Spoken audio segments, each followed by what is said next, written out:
A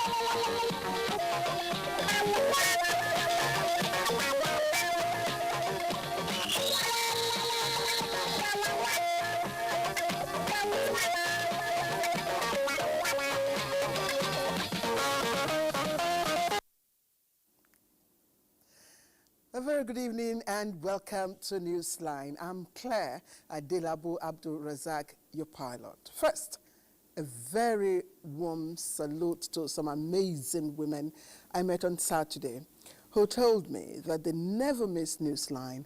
Though I can't mention all of your names, I know you're watching right now. So I want to thank you for being part of the Newsline family. And so as the new year gradually finds its rhythm and routines settling, tonight's Newsline is filled, but not with bullets, but of course with stories that inspire, motivate and remind us of life's beauty and challenges. Now, borrowing from the arts, our package tonight weaves a vibrant mosaic of experiences, the grace and precision of women mastering the Asian art of calligraphy. Now, the captivating cultural display of the Igwe Festival and concerns that demand our collective vigilance. You'll also meet barrier breakers, women stepping boldly into spaces traditionally reserved for men. And yes, everyday heroes spreading joy and hope with every step they take.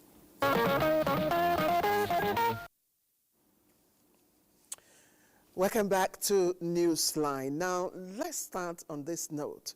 When what we trust to sustain us becomes a source of doubt, it begs the question, how deep does the problem go? Now, take sachet water, fondly called pure water, for instance. It's a lifeline for millions of people, offering hydration and, of course, relief when it's needed most. But behind its convenience lies a deeper concern. And in this investigation, our correspondent Victor Azo uncovers not just the cracks in the sachet water industry, but also the broader challenges of quality and standards in our everyday products. A scorching day, and like millions of Nigerians, I reach for sachet water, cheap, handy, everywhere. But as it quenches my thirst, I wonder, am I really getting what I paid for? This one claims to be holding 50 cl, and this one claims to be holding 60 cl. But looking at both, they look pretty much the same size. So which of the claims is true? Let's find out. The 60 cl, you go say I'm full well. With the 50 cl, you go hold it like this. You go not say no reach 60. I do not check. Oh, I just bought to drink. Sometimes another one used to big past this one. But I do not even observe whether there is difference or no difference. Many Nigerians typically don't care. Back in the newsroom, I dig deeper. Brand A claims 60 cl, delivers 50 cl. Brand B claims 50 cl, barely meets 51 cl. Two brands, two promises, both fall short. A few milliliters short or more may seem small, but it's a big breach of trust. And water is just the tip of the iceberg. Across markets, Nigerians face mislabeled goods, counterfeit products, and standards in free fall. Fake electronics, subpar building materials, the losses mount and lives are at risk. When a product is non-compliant, we know that it is not satisfactory to the consumer. Consumers definitely are going to complain. But until when we receive such complaint, that is when we normally act. But however, we have a surveillance department that from time to time goes into the market to look at the products that are in the market, sort them out and see those ones that are not compliant, and then we take action. The Standards Organization of Nigeria reports 85% of goods in circulation are substandard or fake. The cost to Nigeria is 15 trillion naira in losses annually. Money, trust, safety, all gone. The sachet water in your hand isn't just a drink, it's a warning, a symbol of a system in crisis and the urgent fight for quality and accountability. Can Nigeria rise to the challenge, or will we keep settling for less? The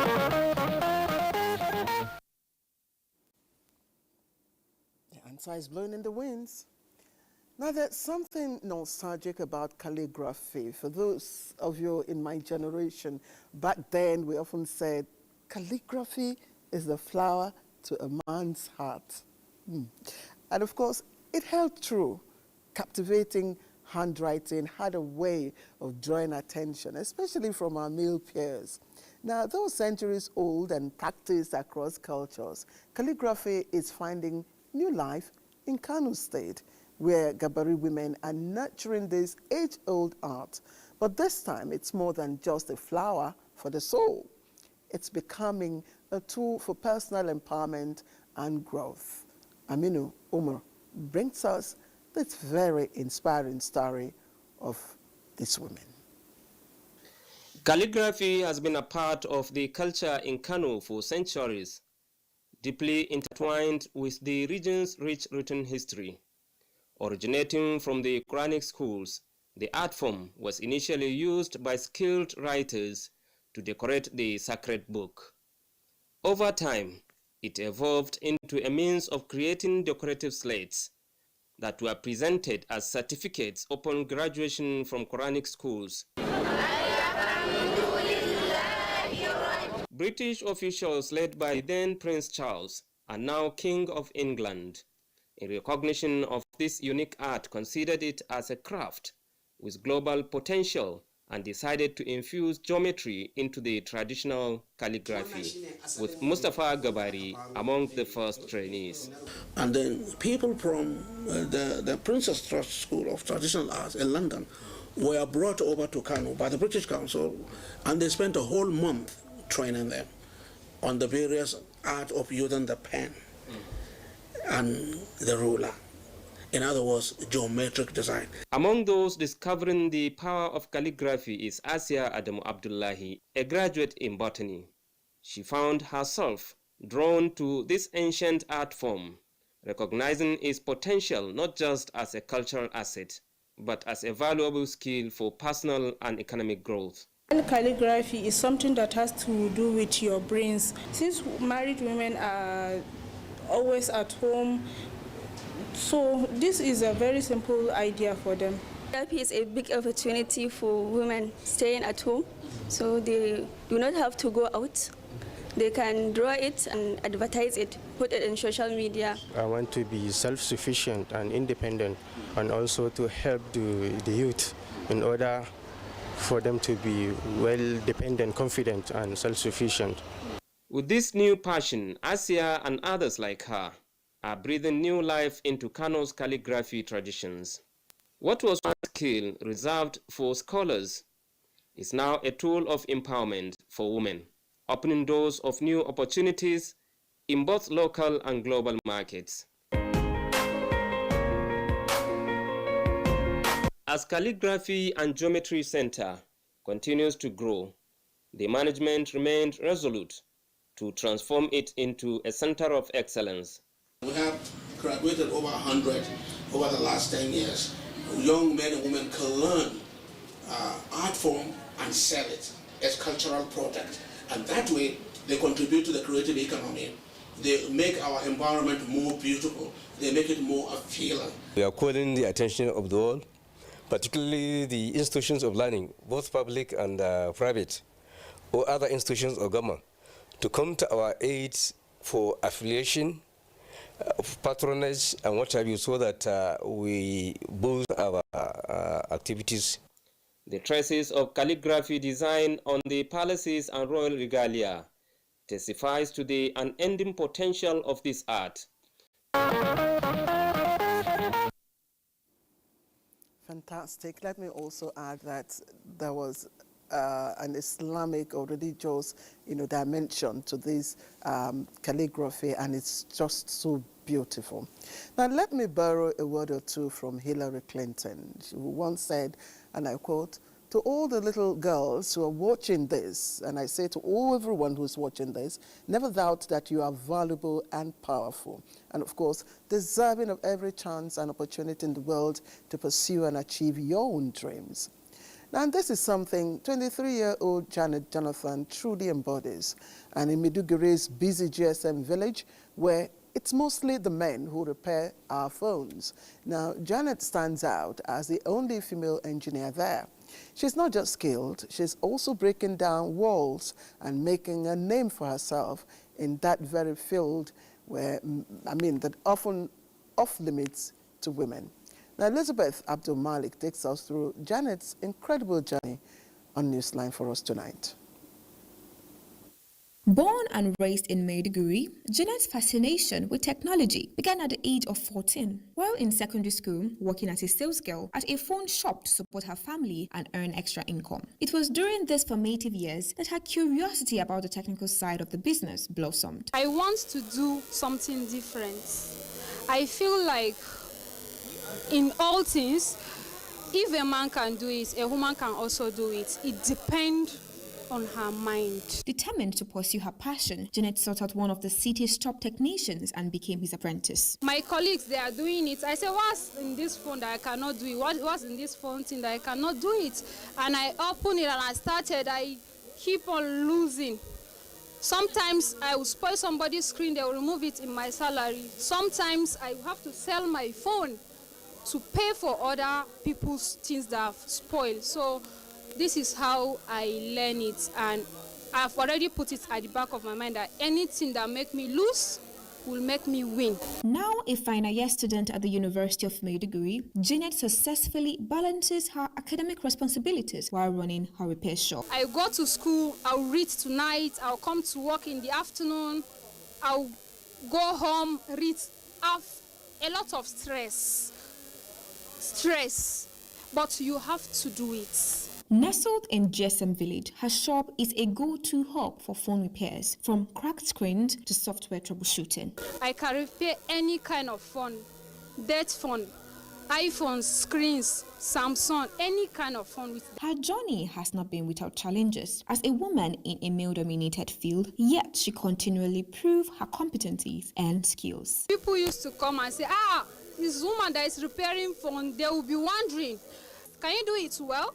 I say yes, maybe they will now give it a chance, a trial. She's a very hard-working woman because she's never begged anyone, even single kobo. We know her, that's why we encourage her. She knows how to do the work, like she never failed her customer. Initially apprehensive about her unconventional career choice, Janet's family has since become her strongest support system, standing firmly behind her ambitions. When she first told me that she wants to learn how to repair a phone, I was shocked, I was surprised, but honestly, I'm proud of her. Beyond running her business, Janet is deeply committed to inspiring others, mentoring a small group of apprentices, impacting the skills they need to succeed in the phone repair industry. Janet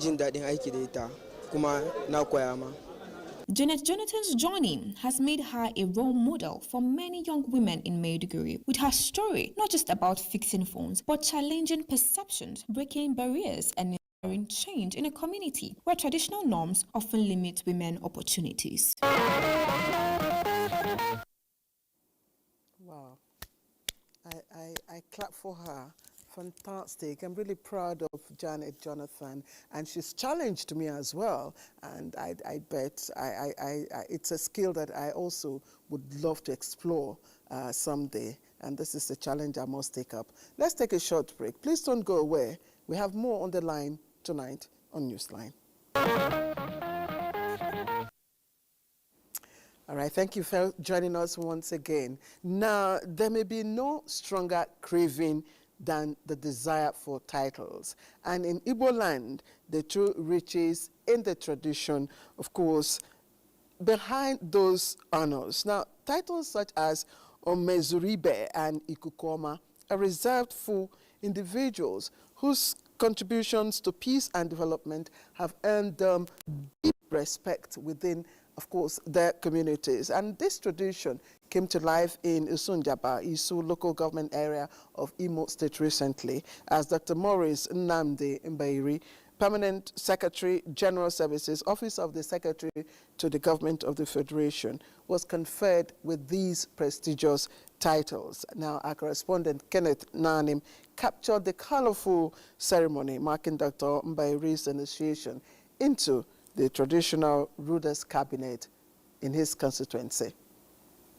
Confer chieftaincy titles on individual members of a particular society for achieving remarkable progress to the benefit of the people, especially the grassroots, is a practice well revered in Igbo land. Therefore, the people of Isunjaba rode out the drums for the royal recognition of Dr. Maurice Nnamdi Mberi, who is a prince in the royal family of the Isunjaba Ancient Kingdom, alongside his wife, Ijoma Jacinta Mberi. Chairman, Isu local government traditional rulers, His Royal Highness Ezebasi Chukwemeko Swara, Okwarezobi of Isunjaba performed the task, while His Royal Majesty Eze Emmanuel Okeke Ezimo also gave his blessings. Literally, the title of Mizribe as conferred on Dr. Mberi and his wife connotes his goodwill, humanitarian services, and philanthropic gestures towards human resources and infrastructural development of the Isunjaba community and beyond. I say thank you to all of you. Other personalities recognized by the Isunjaba Autonomous Community include San Turaki Kasina Usman Ibrahim, who was given the title of Ugabata, which means the eagle has landed, and he was represented by his son. Secretary to the government of the Federation, George Akume, was also recognized with the title of Enyoma of Isunjaba, which means the good friend of Isunjaba. Meanwhile, the chieftaincy regalia were handed over to the Director of Finance in his office. With this recognition, he is automatically a member and a son of the soil. He has a right to participate in the meetings and contribute to the development of the Isu community. Now comes the bigger one, Ikukomi Isu, another recognition by traditional rulers in the Isu clan. The title Ikukoma is one that symbolizes Dr. Mberi as one in whom lies the breath of fresh air in the land. Dr. Mberi, who is visibly basking in the joys of the honor done on him, expresses the commitment for more selfless community services to the people. I'm so happy with this honor. It has never been, like this in this constituency, but I feel good. I feel blessed. I ask them to wait for the future. The future holds brighter hopes for them. So I will do better, I will do more. Prayer is strength, and that's all I expect from my people. This show of acceptance and support demonstrated by his people attracted the low and the mighty, including the head of service of the Federation, Didi Esther Waxin-Jack, who was represented, former governor of the state, Rochas Okorocha, and the incumbent governor of the state, Hope Uzodinma, amongst other dignitaries, also attended. Maurice has done a lot in delivering the dividends of democracy and the attributes of a humble, confident, capable, and efficient civil servant. For his family members, friends, and associates, the honor done on him is one well deserved. I feel honored, my husband too. It's not easy for the community, the whole community, in the whole local government to honor him. And I wish him long life and prosperity. That's the most important thing. Exciting day for everyone. I'm really proud of him. I wish him good health and everything. I wish him more money as well. When you have a good son, a good child, you're always happy with him. Yes, you will always give a pat at his back to say, this is my beloved son. Dr. Mberi is one of the best among the sons of Isunjaba. He's a man to be eulogized, not until after his death. He's very supportive and indeed he's committed to the welfare of everyone around him. He has lived an exemplary life. He has achieved a lot for both his immediate community and the communities around. Earlier, Dr. Mberi was busy at home receiving visitors from far and near who presented him with different kinds of gift items, including foodstuffs and livestock.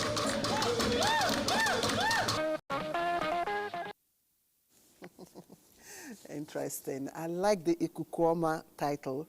It means good breeze, soothing breeze. I'm sure that everyone will want a share of it. Congratulations. Now, 54 years, a number that marks the distance between the class of 71 and their graduation day at Rumfa College. But it's more than just a number.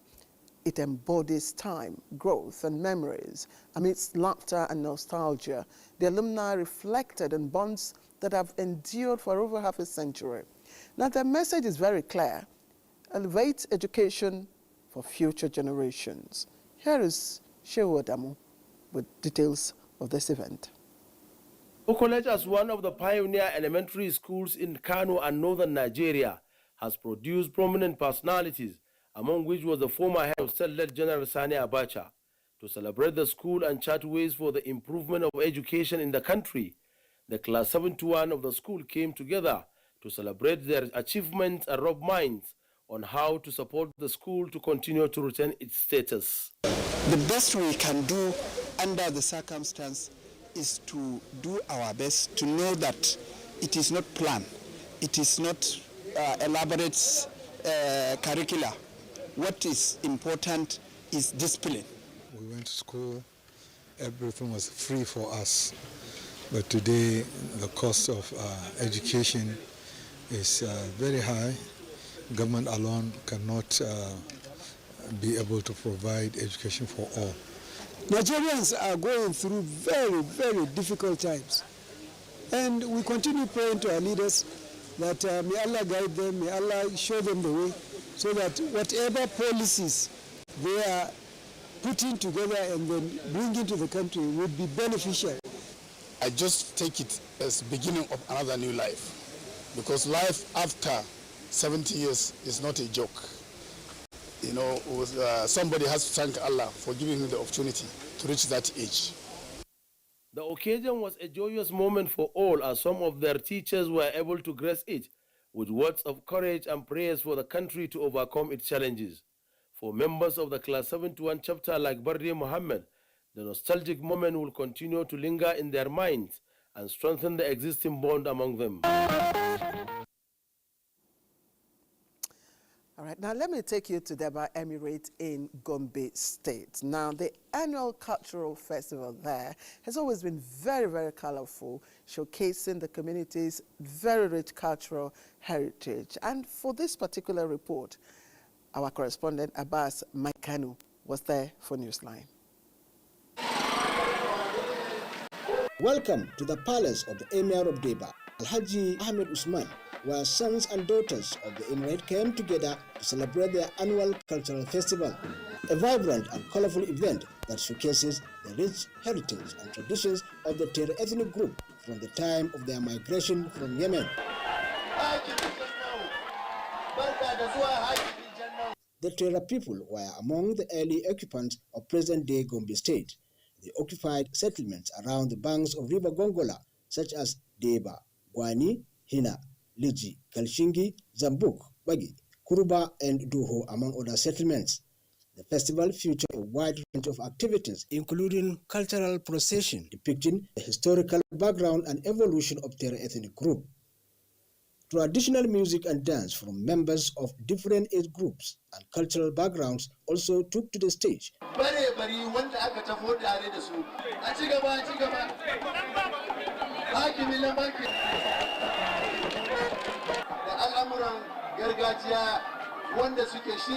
Activities such as cultural exhibitions and delicious local cuisines also featured prominently.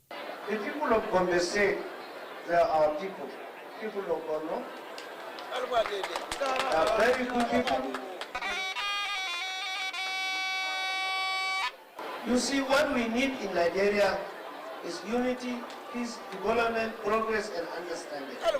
We thank God, the Almighty Allah, for according us the opportunity to be part of this historic event in Deba. Because we are trying to bring up the tradition that we are about to get missing. The ceremony also served as a reminder of the importance of preserving cultural heritage for future generations. All right, now, an Abba's luck determines the fate of his people. And that is the essence of the Igwe festival, an age-old tradition intertwined with prayers and thanksgiving. Now, the 2024 Igwe festival in Benin Kingdom leaves a very lasting impression, from the majestic royal procession to the resplendent attire of participants. blending the grandeur of the past with touches of modernity. Anwale Okolo brings us the glitz and glamour from that event. Igwe is one festival of the Benin Kingdom that encompasses its rich historical legacies, vibrant colors, and traditions of old. Oba Ewaye I is the pioneer of this age-long tradition, in thanksgiving to his ancestors and God for helping him ascend the throne. Igwe has various activities in its lineup, from the Ugieroba to the Igwoba, where all chiefs come to pay homage to the Oba.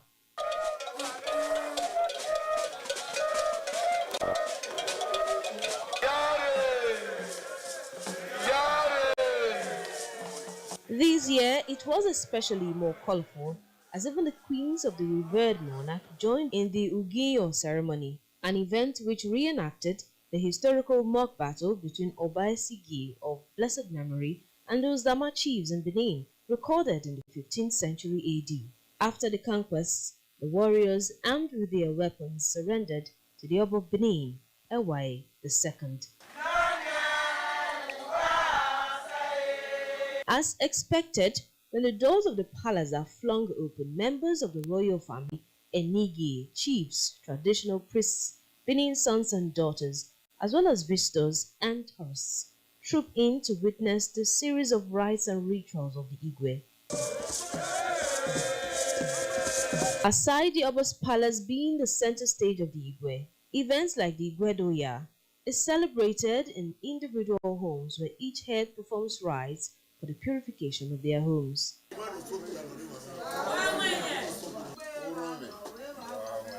The Igwe comes with do's and don'ts. For instance, in the Benin Kingdom, during the celebration, no funerals are held in the land. So it's a high-class event that usually has dignitaries coming from far and near to pay homage to the Oba.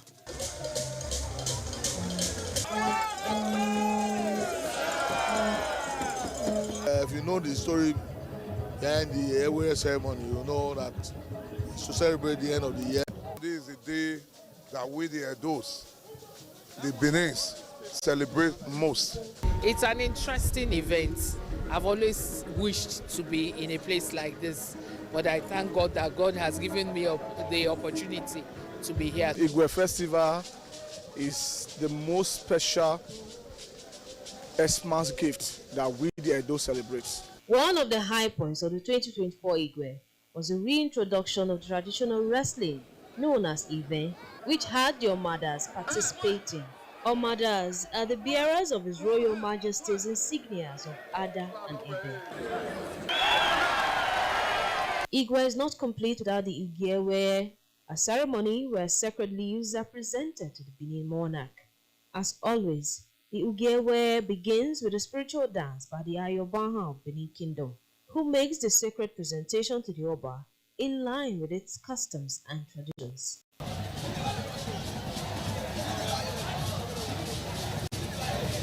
Next is the presentation of leaves to the Oba by the Yobe group, led by its head chief, Ihamani Obe, who in turn ensures the leaves get to everyone. It is symbolic of an exchange of goodwill, success, and hearty felicitations for the new year. After all of these, the Benin monarch, accompanied by his harem, palace functionaries, chiefs, and Benin sons and daughters, trooped to Holy Arosa Cathedral to thank God for the success of the Igwe festival.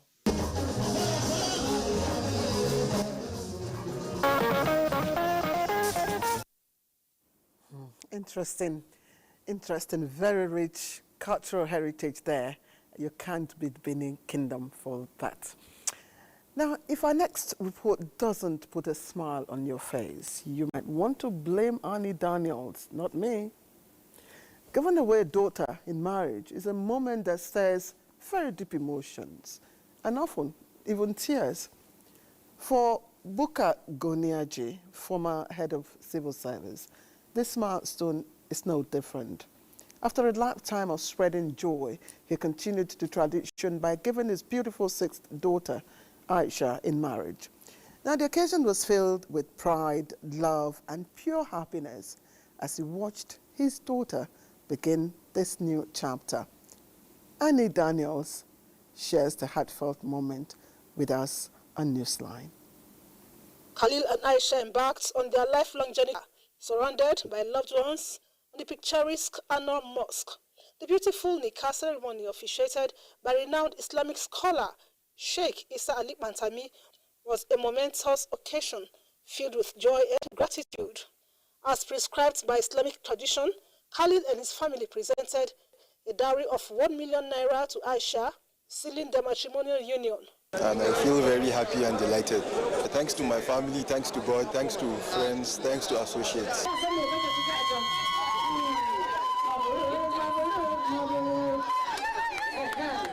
The celebration continued at the bride's home in Asokoro, where guests were treated to a vibrant and entertaining carnival-like atmosphere. I have no doubt about that, is that she will be an excellent housewife, respecting her husband, the husband's parents, the husband's sisters and brothers, and also to be good to society. She needs patience to maneuver the home, patience to keep her marriage, patience, to hold on to her husband. She should be honest with her husband. She shouldn't force her husband to buy her or do things that he cannot afford to do. They should always try to listen to each other, communicate at all the times. The evening's festivities reached a crescendo as Aisha made a stunning entrance to her new home, surrounded by loved ones. Barrister Nuwawaya, the groom's father, warmly welcomed guests to the venue, radiating joy, love, and warmth. He must love her very, very much. He must take care of her. He must take care of all her needs, all her wants. He must be her father. Really, I will miss him because he's a good boy and he's my first son. And he's kind and gentle, but I'm happy for him. I wish to come and see the triplets or twins in the 9 months, inshallah. The love and attraction between Khalil, an electrical engineer, and Aisha, a National Youth Service Corps member who met while studying in Europe, were palpable, making their union a truly special one.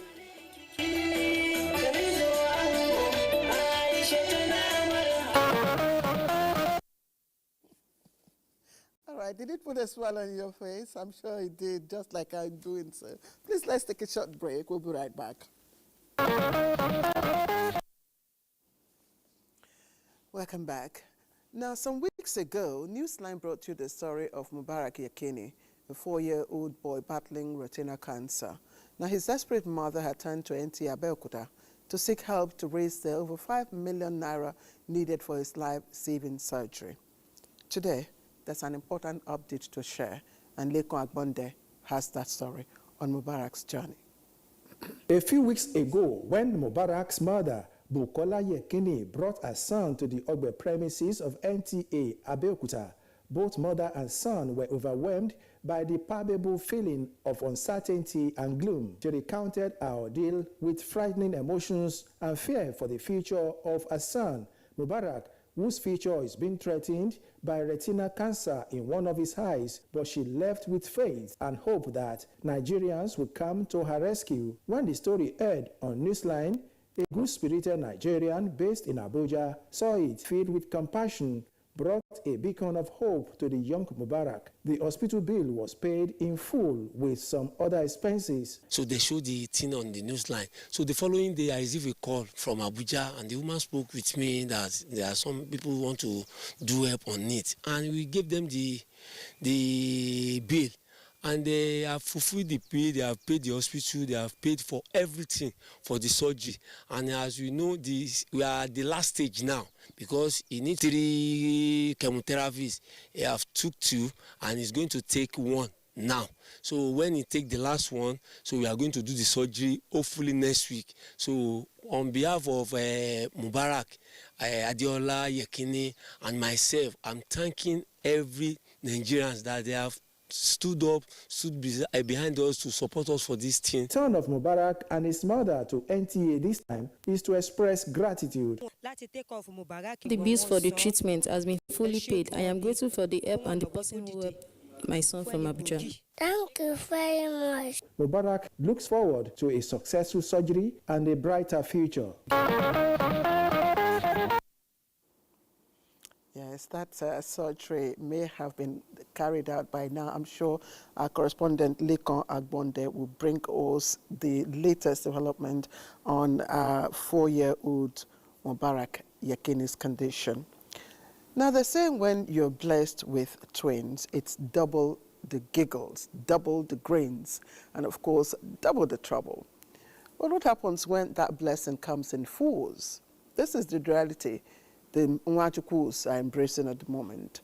A journey filled with joy and surprise, and the promise of an unpredictable future in the young Giang takes us into the world where love and laughter multiply in ways they never imagined.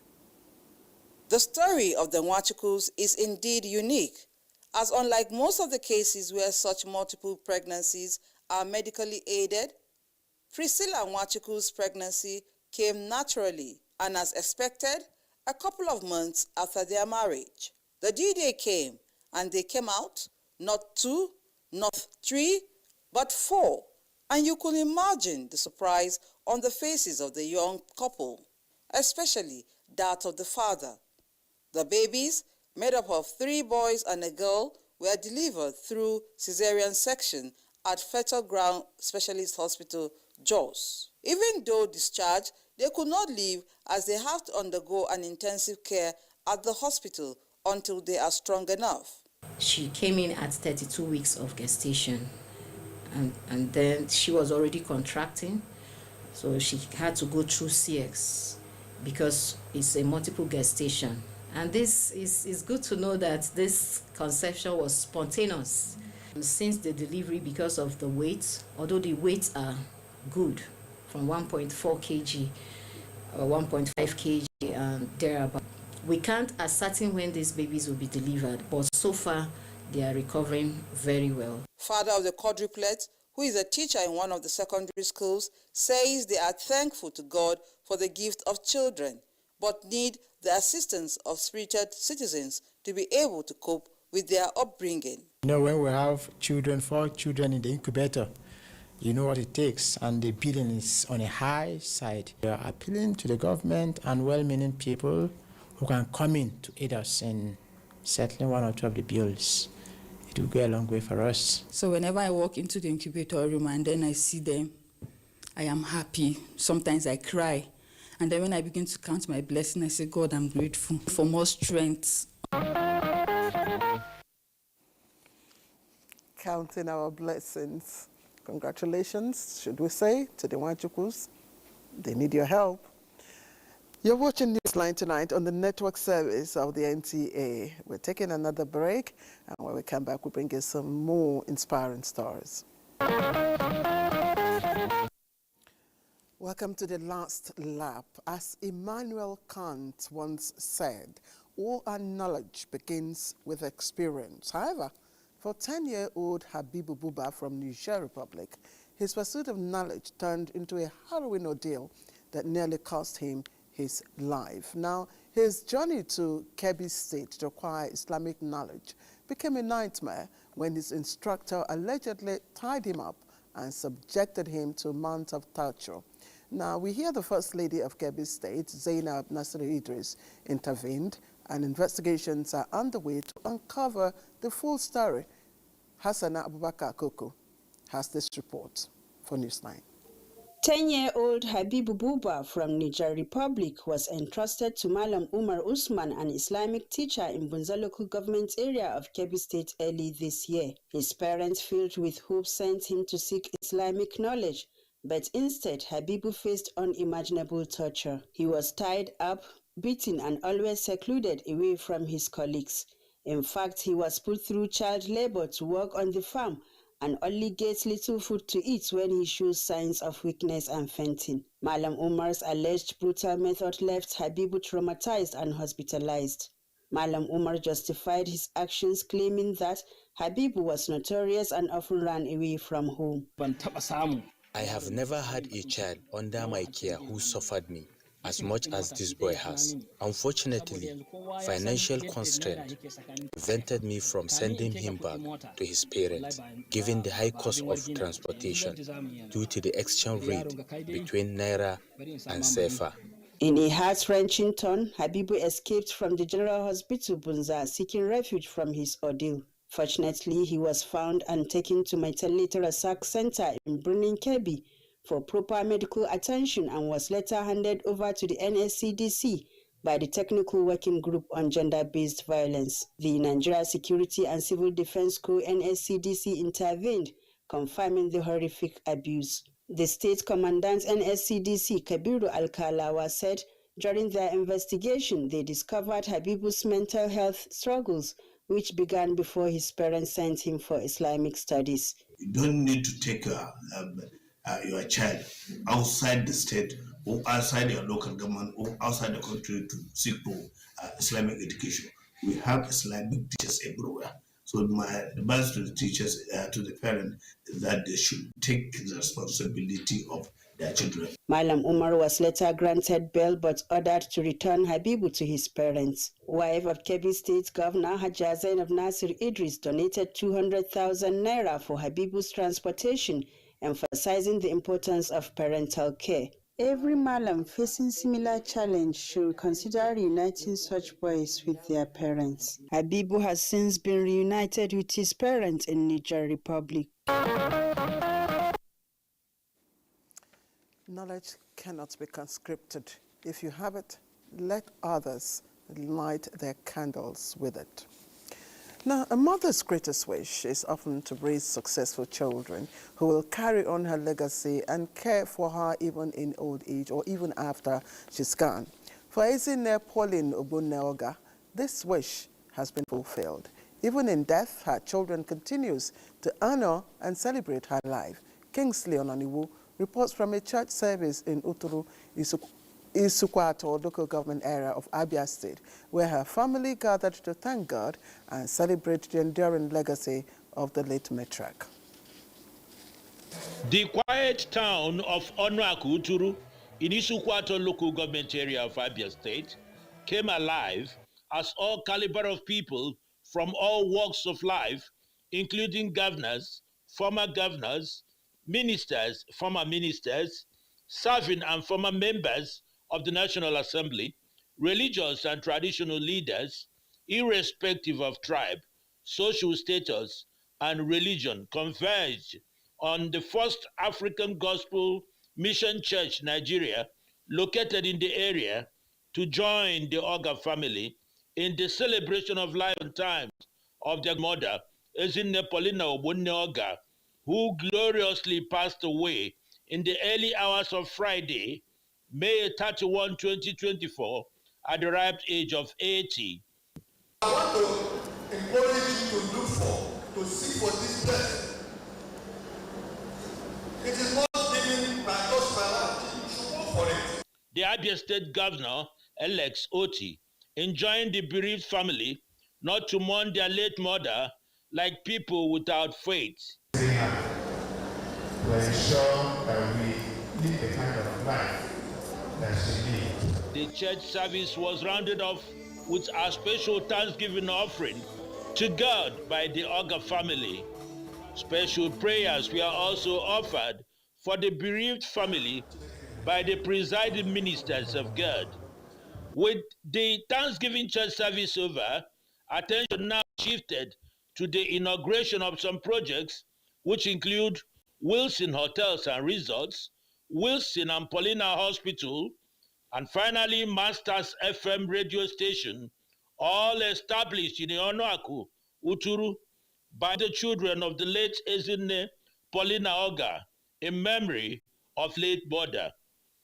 The project's inauguration ceremony was later followed by a special reception ceremony. Some of the children of the deceased, including the former Minister of State, Mines and Steel Development, Uche Oga, and a member of the House of Representatives, Amobi Oga, described their late mother as a hardworking and caring woman of God.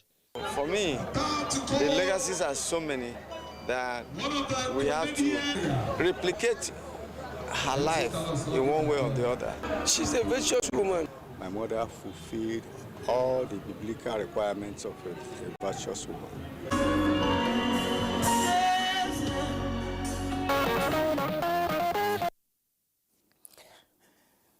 Oh, yes, there's great wisdom in the saying that sometimes the most profound stories begin when the broadcast ends. It's a gentle reminder that life continues to unfold, offering us moments to grow, learn, and of course, be hopeful.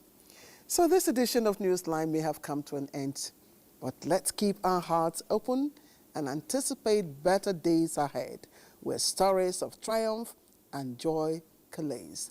Thank you for staying with us tonight. Until next week, by God's grace, I am Claire Adelabu Abdurrazak. Good night, everyone.